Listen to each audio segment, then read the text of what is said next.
Hello everyone and welcome back to another video from Wake&Tech. In this video, I'm going to show you how to log into your H&R Block employee account. So let's get started right away.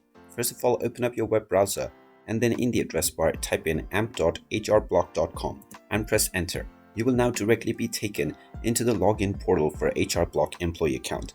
Now within the sign in box, you can simply type in your email address. Just type in the email address that you used while signing up for your account and then click on the next button and you will be asked to enter your password. Go ahead and type in your account password within the password box and then click on the login button and you will be logged into your H&R Block employee account right away. In case you have forgotten your password, you can click on the forgot password option to reset your credentials, and you can also click on the sign in options button to see other options of signing into your account. And there you have it. That is how easy it is to log into your H&R Block employee account.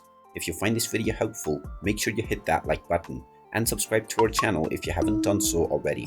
Also ring that notification bell to never miss another update from us. Thank you for watching and I will see you again in the next video.